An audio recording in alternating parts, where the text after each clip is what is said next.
Bonsoir à tous et bienvenue sur Monaco Info pour votre édition du samedi 6 septembre et dont voici le sommaire. À San Remo, le festival de la haute couture italienne éco-durable rend hommage au prince Régnier III à travers une exposition qu'est allé découvrir hier le prince Albert II.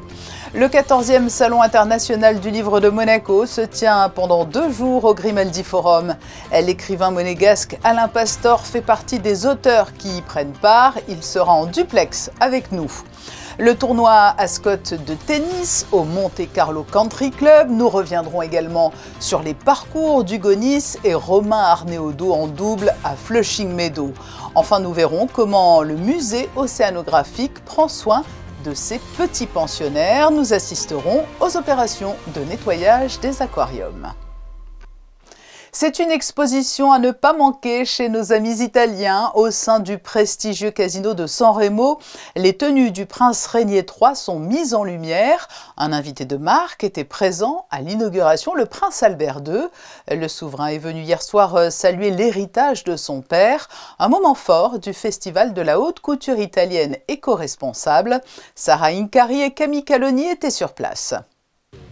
Quand le glamour du casino de San Remo rencontre l'histoire de la principauté, cela donne ça. In segno di servizio, soit en signe de service, une exposition exceptionnelle consacrée aux uniformes et aux vêtements sur mesure du prince Régnier III, sous la direction de l'historienne de l'art Federica Flor et en collaboration avec le Palais Princier de Monaco. Sicuramente quello alle mie spalle è uno dei più rappresentativi della mostra perché rappresenta l'ufficialità della cerimonia che comunque rappresenta sempre il ruolo, no? Regale, però allo stesso tempo proprio perché abbiamo voluto dare quell'altra impronta di cui parlavo prima ci sono ad esempio dei capi come un giubbotto di Lacoste, come un impermeabile scozzese per la pioggia che rappresentano parfaitement la sua personnalité.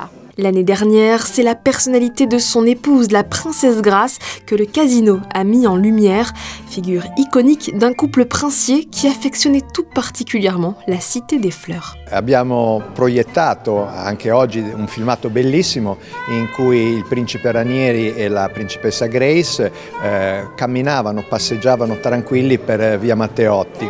È un filmato che dà l'idea di una quotidianità, di un momento di grande tranquillità familiare e ci fa molto piacere che sia stata scelta San Remo da parte dei regnanti di Monaco. Si le festival souligne les liens anciens entre la principauté et San Remo, qui fait d'ailleurs partie des sites historiques Grimaldi, son ambition première est de valoriser le talent des artisans locaux et l'excellence du Made in Italy. Un message d'autant plus fort que le pays pleure la disparition de Giorgio Armani, l'un de ses derniers maîtres de la haute couture, auquel un hommage émouvant a été rendu en ouverture de cérémonie. Et si vous souhaitez admirer ces pièces, sachez que l'exposition est visible jusqu'au dimanche 14 septembre, chaque jour de 10h à minuit. L'entrée est libre. En panne d'idées pour vos lectures de rentrée, rendez-vous au Salon du Livre de Monaco. Il a ouvert ses portes aujourd'hui au Grimaldi Forum. Cette 14e édition rassemble presque 150 auteurs issus de 12 nationalités différentes. Autant vous dire qu'il y a du choix. Sarah Incari et Lionel Bernardi sont allés à leur rencontre. Découvrir les dernières pépites des librairies, repérer de nouveaux auteurs et échanger spontanément avec eux. Les raisons de se rendre au Salon du Livre de Monaco sont nombreuses. Chaque année, le succès de l'événement grandit et sa fondatrice affiche un large sourire. Nous sommes fiers d'avoir M. Bakin, M. Federowski, beaucoup d'hommes de télévision. Mais nous sommes surtout fiers d'avoir des auteurs nouveaux et de savoir que déjà une trentaine sont inscrits pour l'année prochaine où nous aurons une salle plus grande. Parmi les auteurs présents figurent les plus grands noms de la littérature, lauréats des prix les plus prestigieux, le Goncourt en 1995 pour André Makin. Nous avons fait plusieurs rencontres et nous avons parlé de nos livres en croisée. C'est très important que les auteurs parlent non pas de leurs livres, mais du livre de leurs confrères. Et donc, voyez-vous, ce croisement des intelligences, des talents est très important. Et le Salon du Livre nous permet cela. Et il permet également de rendre hommage à la principauté. Vous avez la couverture qui est le tableau de M. Shishkin, Georgi, c'est mon ami. Et ce tableau se trouve, l'original se trouve au palais. Et donc moi j'admire profondément la princesse. Et dans ce livre, il y a beaucoup d'interviews des gens qui l'ont connue. Inaugurée ce matin en présence de nombreux officiels, la 14e édition du Salon du Livre a ravi ses premiers visiteurs qui repartent les bras chargés de livres. J'ai trouvé celui-ci, avec des petites expressions un petit peu de la vie, c'est sympa. Approcher sa conscience, je pense qu'en ce moment j'en ai besoin. Et ensuite, voyage. Ça m'a un peu attirée parce que j'aime beaucoup voyager. J'ai eu un coup de cœur pour celui-ci, vraiment. Au cœur de l'Everest, une dame qui est montée sur l'Everest. J'ai hâte de savoir exactement les différentes étapes de son parcours, oui. Là, je suis tombée sur une auteure qui a écrit en fait l'histoire de l'exode des Siciliens. Donc ça remonte un petit peu à mes origines. Et je suis très, très content d'être tombé dessus. Si vous aussi vous souhaitez dénicher la perle rare et trouver un peu de réconfort à l'approche de la rentrée, une seule adresse ce week-end, le Grimaldi Forum. Comme l'ont rappelé les organisateurs en empruntant les mots de Sandrine Filassier, les amoureux des livres ne s'endorment jamais seuls. Parmi les auteurs figure Alain Pastor. Ce monégasque féru d'histoire et de littérature a écrit plusieurs pièces, dont une, Le Rêve de Mercier, a été jouée sur de nombreuses scènes en France ou en Belgique. Il est notre invité ce soir. Bonsoir Alain Pastor. Bonsoir. Vous êtes en quelque sorte le régional de l'étape en tant qu'auteur. J'imagine que vous vous félicitez que le Salon du Livre de Monaco ait pris une telle ampleur grâce à l'élan donné par les rencontres Fabien Boisson au cours des dernières années et notamment grâce à la dynamique insufflée par Yvette Gaza-Cellario. Oui, je suis très heureux d'être présent à ce salon, j'y viens régulièrement et vous avez raison de saluer le dynamisme de l'organisatrice et au-delà des organisateurs. Et je suis très heureux qu'il y ait un salon du livre à Monaco et d'autant plus que cette année nous avons la chance d'être en compagnie d'auteurs confirmés. J'ai le plaisir d'avoir retrouvé Andrei Makin avec qui j'ai une relation d'amitié déjà longue. Et puis Vladimir Fedorovski, et puis des noms aussi importants et qui nous permettent aussi d'avoir de fructueux échanges. Qu'est-ce qui anime les auteurs qui participent à ce type de rendez-vous? C'est l'échange avec les lecteurs, bien évidemment, mais aussi avec les autres écrivains, justement? Oui, vous avez raison. Dans un premier temps, le salon, c'est la rencontre avec les visiteurs, et qui peuvent être d'ailleurs des acheteurs aussi, ce qui est aussi un peu l'objet d'un salon littéraire. La dédicace aussi, c'est très important. Et puis aussi la rencontre avec d'autres auteurs, de découvrir des talents. Et puis au-delà simplement des romans, il y a aussi des expressions écrites différentes. Il y a la poésie, le théâtre dont évidemment que je connais bien. Et puis aussi la bande dessinée qui permet aussi aujourd'hui d'exprimer beaucoup de profondeur dans les sentiments. Vous présentez sur ce salon tous vos ouvrages ou seulement certains? Je présente Le Rêve de Mercier, qui est une pièce évidemment qui maintenant est assez connue, d'ailleurs qui va être représentée bientôt en Bourgogne.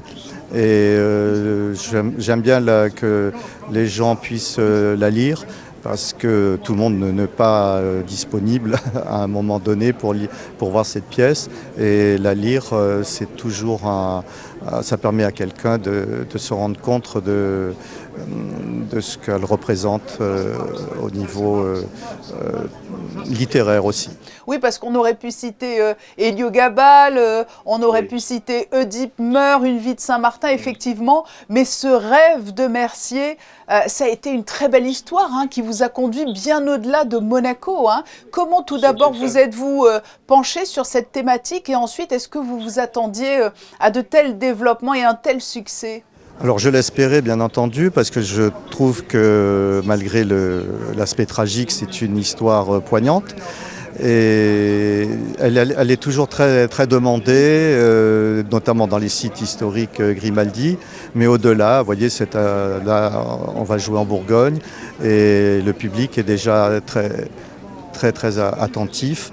Et je pense que cette pièce peut encore de longues années être présentée, comme vous disiez, en Hexagone, mais aussi au-delà. Nous étions en Bruxelles il y a 2 ans. Ce qu'il me semble, c'est que l'histoire, la religion, les mythes sont très présents dans votre vie, dans votre œuvre. C'est une source d'inspiration profonde? Oui, c'est à la base de l'essentiel. On remonte bien sûr au grec. Et puis à peu près, on voit que tout avait été déjà écrit, tout déjà annoncé. Quand vous prenez ne serait-ce que Deep Roi, vous avez déjà le roman policier qui est déjà annoncé. Et est-ce que vous travaillez déjà sur un nouveau projet et pouvez-vous nous en livrer quelques confidences?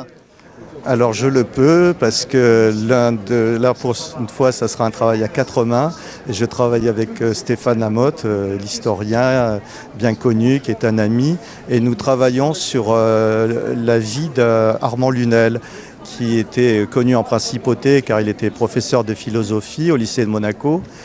Et aussi, il a été le lauréat du premier prix Renaudot en 1926.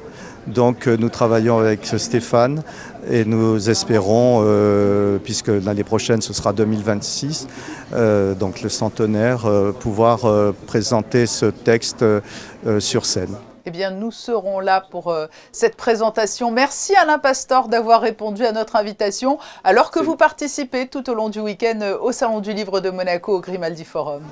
C'est moi qui vous remercie. Passons au chapitre sportif de ce journal avec tout d'abord une page tennis. C'est sur les cours du Monte Carlo Country Club que s'est disputé cette semaine le tournoi Ascot. Un rendez-vous qui a réuni des équipes venues de tous les continents. Et après plusieurs jours de compétition intense, la finale a offert un spectacle à la hauteur des attentes. Le tout sous les regards de Gaëtan Lebrun et Marie-Ève B.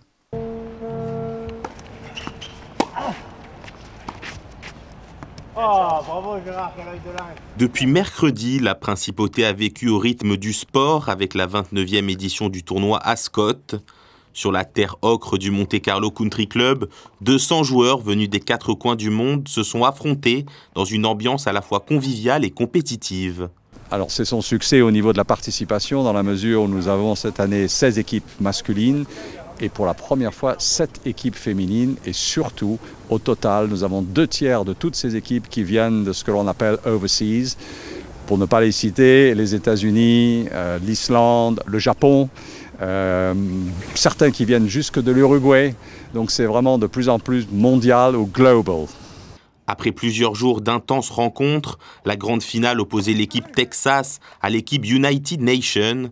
Et ce sont finalement les United Nations qui se sont imposés en remportant 2 des 3 matchs de double. So the United Nations is a mix of people from different countries. So we have Egyptians, Saudis, French, Canadians, English. And we just come together for the event. And actually right now, in the spirit of life generally, it's awesome to have people from different countries collaborating, having fun together and bringing people together for once than setting them apart. So yeah, I really appreciate playing for them. Une édition record qui a su attirer de nouvelles équipes tout en continuant de séduire ses habitués. Last year I was playing on a team that was mostly Dutch called Team Amazon, and my partner, she actually lives in Monte Carlo. She's a wonderful player.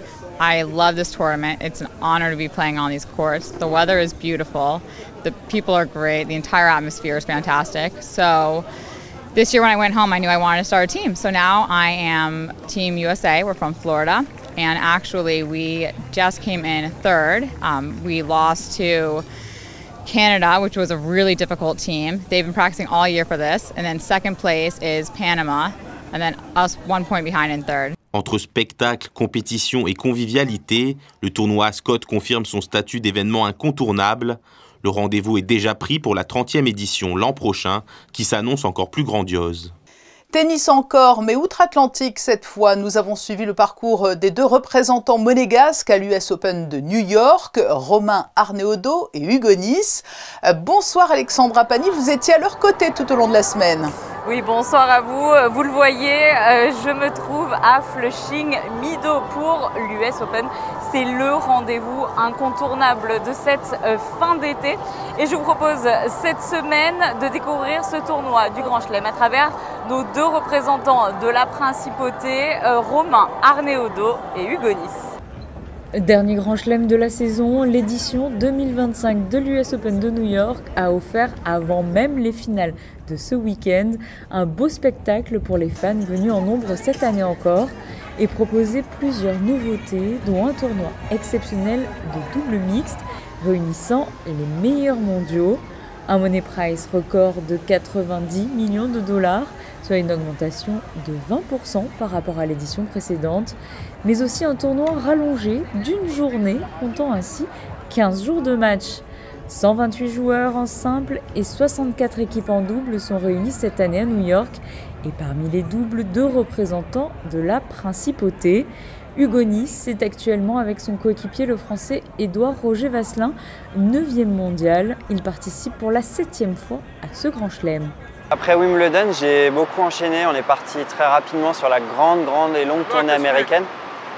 Et on a commencé à Washington il y a déjà plus d'un mois, presque un mois et demi. Donc Washington, ensuite Toronto, Cincinnati. Et là, on est à New York, donc pour finir cette grande tournée avec le tournoi le plus important. Et je me sens plutôt bien. Je suis toujours à l'approche des grands chelems. Je suis très motivé, très excité à l'idée de jouer encore un grand chelem de plus et d'aller essayer de chercher le Graal. Donc voilà, très motivé et en forme. À New York, c'est très spécial, même dans la rue. Bon, là, on voit les gens, ils voient qu'on fait une interview, ils me disent bonne chance, allez. Voilà, les Américains sont super entreprenants dans les encouragements, et sur site là-bas, quand on joue les matchs, on a les odeurs de nourriture, de hamburgers, les gens font du bruit. Voilà, les gens ils viennent au spectacle. Ici aux États-Unis, c'est un peu différent, et donc il y a une effervescence énorme. L'on retrouve l'autre joueur rouge et blanc pour ce tournoi à l'entraînement, Romain Arneaudo. Ouais, j'ai envie de jouer parce que c'est vrai que ça fait longtemps qu'on est arrivé. Là, le double, c'est la première fois qu'il commence le vendredi, donc c'est assez tard. Moi, je joue, donc aujourd'hui on est vendredi, je vais jouer demain samedi, donc ça fait plus d'une semaine qu'on est arrivé à New York. Donc ça fait déjà long, donc voilà, j'ai envie que ça commence et je suis impatient. Ouais. C'est la première fois qu'on joue un grand chelem ensemble. On a juste joué la semaine dernière ensemble, donc lui il est un peu plus âgé, donc des objectifs c'est un peu dur à déterminer, c'est plus des objectifs de jeu à très court terme, voilà, des performances sur les choses qu'on sait faire. Après j'aime pas trop me mettre d'objectifs de résultats parce que ça veut rien dire en fonction du tableau. Etc. Donc juste voilà, essayer de faire ce que j'ai envie de faire sur le jeu, et après on va voir jusqu'où ça nous mène. Et l'aventure new-yorkaise s'arrêtera malheureusement dès le premier tour pour cette paire. Hugo Nice et son coéquipier, quant à eux, remportent leurs 2 premiers matchs. Ouais, c'était un match difficile contre les finalistes récents de Wimbledon, donc on savait que ça pouvait être un match compliqué. Et voilà, ça l'a été, 7-6, 7-6, deux très bons tie-breaks de notre part. On a sauvé des balles de 7 au premier, donc on est super content de passer ce premier tour. Mais les Britanniques qu'ils rencontrent en 3e tour ne les ménagent pas, et après un match très serré, ils finiront eux aussi par s'incliner, bien plus tôt que l'objectif qu'ils s'étaient fixé. On part un peu plus tôt que ce qu'on aurait aimé, même beaucoup trop tôt. C'était un match difficile, on a perdu 6-4 au 3e set, après 2h30 de jeu, voilà, contre une grosse équipe qui était finaliste à Roland-Garros, qui ont beaucoup d'expérience. Il y en a un des deux qui a déjà gagné 3 fois l'US Open. Maintenant voilà, on avait les armes pour les battre, ça s'est pas joué à grand chose, donc forcément très déçu, mais bon voilà, on retentera notre chance au prochain Grand Chelem. On fait quand même une belle saison en Grand Chelem, entre guillemets, parce qu'on fait quart, demi, quart et 8e. Maintenant voilà, au début de la saison, l'objectif c'était d'en gagner un, donc objectif pas rempli. Maintenant voilà, ça reste des bons résultats on va dire, et on est toujours surtout en lice pour le Masters de fin d'année, qui est maintenant notre objectif principal. Terminer l'année dans les 8 premières équipes du monde. Actuellement, on est 9e. Voilà, il ne reste pas beaucoup de tournois. On va essayer de se refaire un peu une santé et aborder cette fin de saison avec courage. Personnellement, j'ai un très gros objectif d'équipe qui est bientôt à Chypre avec la Coupe Davis. On va tous se rejoindre là-bas pour essayer d'aller rapporter cette victoire et remonter en groupe 1. Donc ça, c'est le premier très gros objectif. Et ensuite, sur le plan plus individuel, en tout cas avec Edouard, ça sera à Tokyo, donc la tournée asiatique. On a un ATP 500 là-bas, plus le Masters 1000 de Shanghai. Et ensuite, il y a 3 derniers tournois en Europe qui terminent par le Masters 1000 à Paris. Vous l'aurez compris, le repos n'est pas pour tout de suite et l'on ne perd surtout pas de vue les objectifs pour Hugo et Romain. Oui, et sachez que vous pourrez suivre en direct les matchs de Coupe Davis entre Chypre et Monaco avec notre paire de commentateurs Christophe Paco et Laurent Orsini samedi et dimanche prochain. Du basketball et l'arrivée annoncée à Monaco de Nemanja Nedovic dans l'effectif de la Roca Team. L'arrière serbe de 34 ans vient de l'Étoile Rouge de Belgrade. Il a signé pour 1 an avec le club monégasque. Le challenge de pétanque Prince Héréditaire Jacques a débuté aujourd'hui et se tient tout au long du week-end.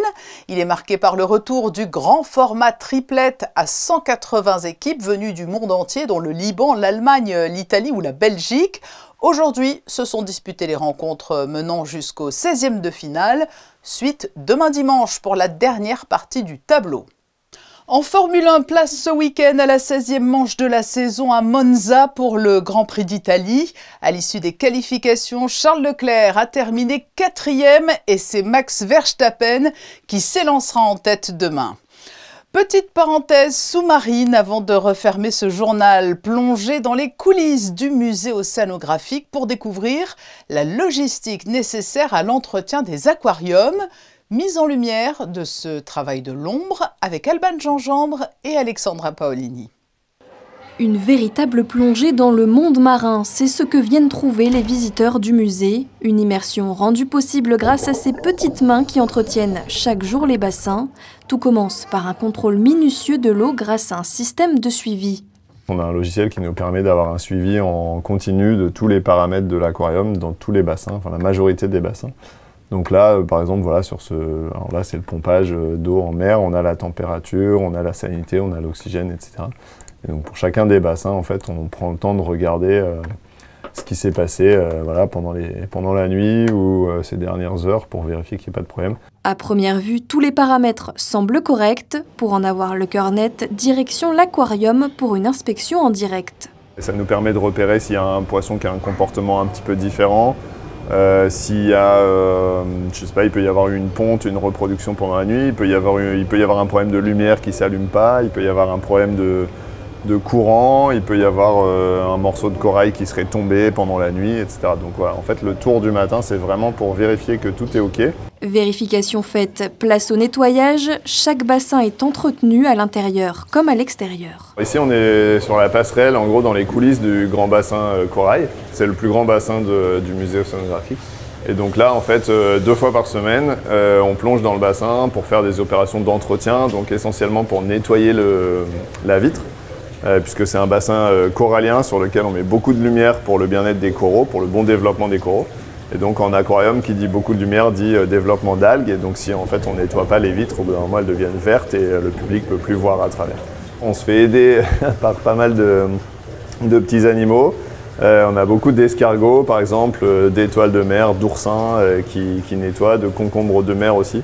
En fait, tous ces animaux-là, on les met dans l'aquarium, alors évidemment pour les présenter au public, mais aussi et surtout pour nous aider à l'entretien des bassins, parce que c'est des animaux qui broutent, par exemple. Donc les oursins vont manger les algues qui poussent sur les décors ou sur les vitres. Des paysages sous-marins authentiques réalisés à partir de vrais coraux où les plus de 350 espèces trouvent leur place pour le plus grand bonheur des visiteurs.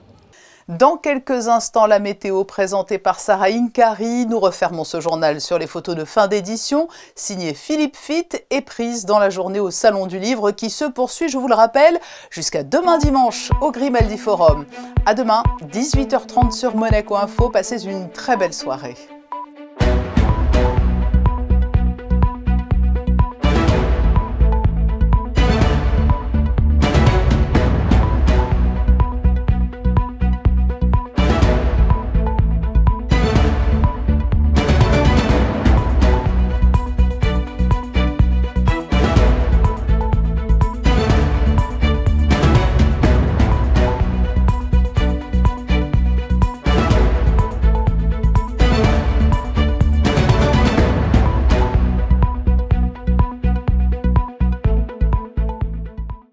Retrouvez la météo avec Suisse Courtage, votre partenaire de confiance en assurance à Monaco. Protection sur mesure pour particuliers et professionnels. Bonsoir à toutes et à tous, j'espère que vous passez un excellent week-end. En tout cas, la météo est au beau fixe. Comme aujourd'hui, le ciel sera azur demain et le soleil brillera toute la journée. De quoi profiter pleinement des derniers jours de l'été. Les températures resteront douces. La minimale sera de 20 degrés et la maximale de 26 entre 14h et 15h avec une sensation ressentie un peu plus élevée autour de 28 degrés. Enfin, nous fêterons ce dimanche la Sainte Reine et ouvrez l'œil, une lune rouge, une lune de sang sera visible ce dimanche à l'occasion d'une éclipse lunaire totale en fin de journée. Belle soirée avec nous sur Monaco Info. C'était la météo avec Suisse Courtage, votre partenaire de confiance en assurance à Monaco. Protection sur mesure pour particuliers et professionnels.